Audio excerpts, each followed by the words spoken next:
are we seeing now this sort of these conceptual things of like, burn it and built it back up? I think it's important for people to hang on more to the latter part of that phrase and say like these players probably want nothing more than to have a safe environment in which to do just that.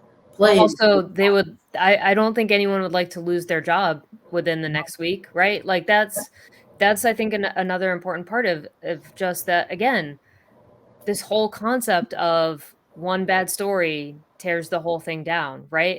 And so again, that's why I think it's so important to separate this idea of the NWSL, the institution, from the games that are actually going to be happening, because there are, for as many bad actors as we might have within the system, there are good people within this league from a staff point of view, obviously from a player point of view, right? Like there is something at the heart of this that is still good.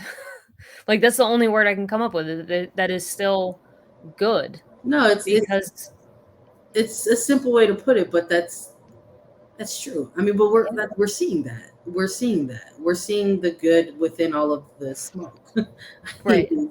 is the best way to put it. Now, We're like, does the NWSL need to, obviously there was already this whole intention of, oh, we're going to go through this rebranding process ahead of the 10th season, right? Like, this is going to be a conversation for later of, does the NWSL name need to exist, right? Like, if we are kind of taking apart the house as we're still trying to live in it and rebuild it in a better fashion, right? Does it, does the name change? Does the look of it change, right? But you can't just throw a new name on it and say we've fixed it, right? Like that's a part of it. Yes, there might be a new branding exercise and all that kind of stuff, but you have to do the work before you get to reward yourself with like the nice new merch at the end of the day. And Yeah. that's the process that we've got to go through first, of this question of, does the NWSL as a structure, whatever, deserve to exist? Like maybe, like, does this league actually shut down? I don't think so. Does this league change drastically over the course of the next calendar year? I think absolutely. Before that, we get to the hopeful change, and you mentioned the rebuild of it and how it's necessary to happen. When you look at the league, let's just say this year, for example, at a macro level, what is the structure of it? Who is made up of the league front office? Who is in charge? Who sits at those tables now, this year, before we even look to the future of what could happen? What does it look like right now in this year that we had? Welcome to the challenge of NWSL transparency, but general structure, right? So there is a NWSL league front office, which in theory is a commissioner, right? General counsel, Lisa Baird. There's a person in charge of like player operations. So like the trades and all that sort of stuff. There's, a general operations person. God bless her, like the schedule, all of that sort of stuff. There is a chief revenue officer, and then there's a communications staff as well, right? So like there's content people as well, but the league front office is pretty bare bones still, even at this point within the league. And now obviously it has changed drastically, which we can circle back around to. But there's also the NWSL Board of Governors, which is basically every single team in the league has a seat. And in theory, the owner could sit on this board, but they can also appoint someone else. So, for instance, let's skip ahead. So now, currently, as of Sunday, the league is being overseen, or the front office is being overseen by this new committee stemmed from the Board of Governors. So that's Amanda Duffy from Orlando, Sophie Savage, and I really hope, I'm terrible with French names, so I deeply apologize if I got that wrong, but she is the board seat for the Reign/OL group from France. And then Angie Long from Kansas City. So all three of them are board representatives on this Board of Governors. And there's not exactly a lot of transparency about who's sitting in any board seat at any given time and who's on. They also have committees.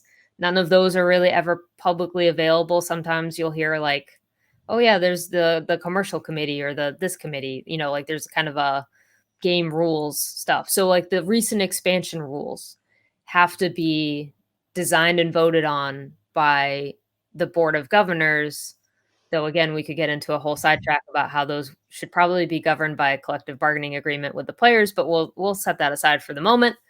There's just so many layers here. There's also so much layers of, I made a quick reference to this, but like there's internal politics too, of like you have kind of factions within the board, right? Which makes sense because you have expansion groups coming in, you have teams that are independent, you have teams that are MLS backed.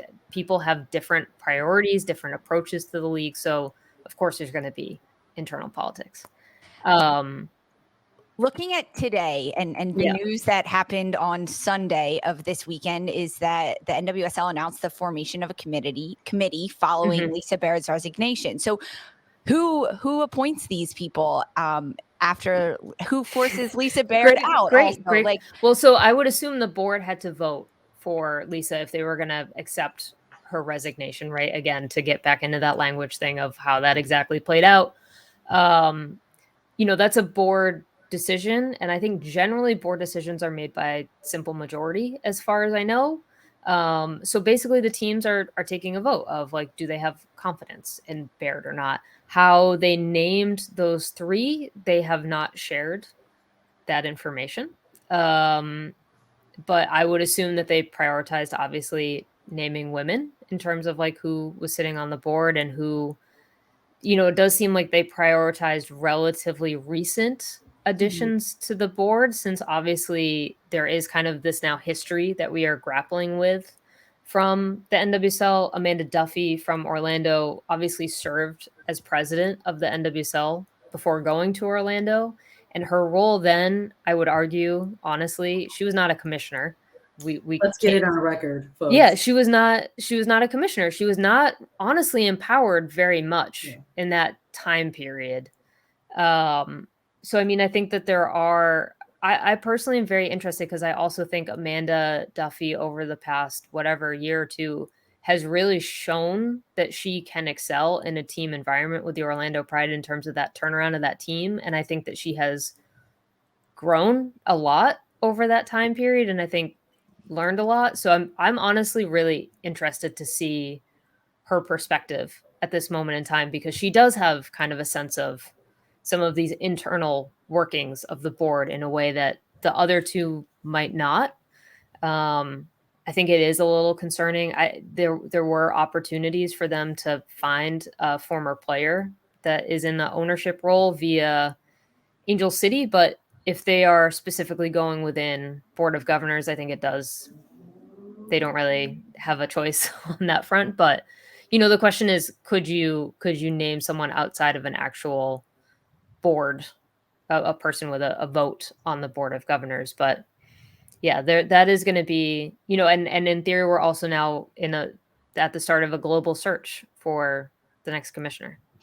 Looking at this from really an outsider's fan perspective that just comes to watch the game and watch the sport, you mentioned earlier that this is a great chance for the league to rebuild. And instead of trying to be like an NFL front office, maybe try to be more like the WNBA office. What do you mean by that?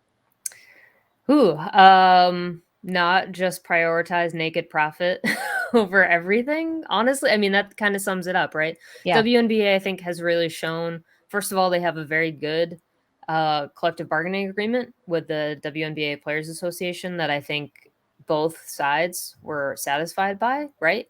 But I think that they have shown as a league that they are not afraid to lead from a place of politics and inclusion and any number of things, right? And I think, Sandra and I have been covering this for a while. It's not just that we need to worry about safe workplaces from a point of view of sexual harassment or verbal abuse. There have been number of instances in terms of Black players not feeling safe within this league. I mean, I wrote a story and asked players following George Floyd, do you feel safe in every NWSL stadium? And the answer is no, right? So there's a number of issues here that still really need to be addressed. I mean, I think about the conversations I had even with Lisa Baird about the playing of the national anthem and how that was approached, right? There have been frustrations on a number of fronts for a while. And I think in addition to the NWSLPA, the Black Players organization within the league is also, I think, I hope to see them step forward and hopefully provide a list of things that they would like to see, because there are improvements that need to happen across the board when it comes to safety for a number of factors for these players. Yeah, I'm with you on that. I think I'm with the news cycle having progressed the way that it is. That's where the lane that I'm settling in, where it's not just about the failed systems that have been in place and the men's in position of power who have maybe abused those things or allowed things to fall to the wayside. But we're sort of getting into the areas of what it looks like to rebuild and what that rebuilding is going to, the shape that rebuilding is going to take place moving forward. And we just really can't forget that, especially when we're talking about safe environments. We're talking about what kind of safe environment and for who, and what does that look like? So good energy.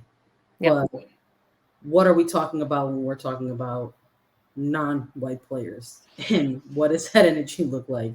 And what does it feel like? So these are all things I think that are hopefully going to continue to be part of this rebuild moving forward, or this restructuring of things moving forward. I mean, it's appropriate that we're sort of tying these things together as we're talking about this new committee being formed and then moving forward. I mean, that was one of the biggest things I think somebody like me takes notice of right away. There's a lot of, and there was reaction to that as well. And like there was the reaction of like, oh, it's women. And then for some people looking at this, it's like, oh, it's all white women. Right. And it's kind of like, okay. So it's like where which lane and which angles and who is doing what here. Yeah, but you also look at the board, right? And again, we don't really know who's on that, but in terms of gender breakdown, we don't really know, but I would be shocked if there were a person of color on that board, truly. Well, I know we'll be keeping an eye on it, Meg. We'd like to do that. We'd like to do that. We'd like to take a look at it.